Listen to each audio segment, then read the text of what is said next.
नमस्कार, मी गोव्याची शोभा नाईक. बघा, 50 रुपये घेतले आणि कळंगाची हालत पळया. फोडून दिता म्हणूंक लागलो. हांवें सांगलें फोडून नाका, उदक सगळें पडटलें, हांव घरा वयता म्हणसर एकाक गेल्ले 4 येयले. काल आमच्या गांवचो बाजार आसलेलो. बाजाराक गेल्ले पळया, आतां हेज्या वयर मीठ घातलें हांवें.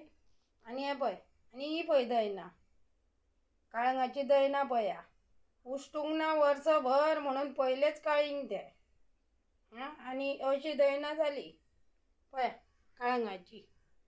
बरें गोड, बरें तांबडेच आसा म्हणूंक लागलो. कुडको काडून दिवं? हांवें म्हटलें नाका रे म्हटलें. कुडको काडटलो आनी सगळें उदक रकतलें म्हटलें भितर आसा तें कळंगाचें. आनी हें पळय, मीठ घालून आतां धवे दवरला. आतां तेचे न्ही हें करूंक जाय, ट्रुटी आनी फ्रुटी करूंक जाय. कोणाची हेंची बारीक तासूंक जाय, ते कुडके करूंक जाय आनी साखरेच्या पाकान घालून रातभर दवरूंक जाय आनी दुसऱ्या दिसा वताक घालूंक जाय.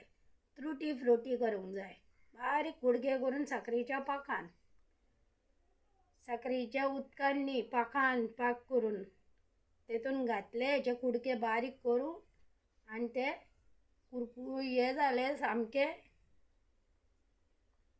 काय ते कित्यानू घालूंक मेळटा मागीर केक बी करता तेतून. पळया रे बाबा व्हिडिओ आनी करा रे म्हाका लायक. घे तुमकां, तुमचें आनी हें जावंक नाका.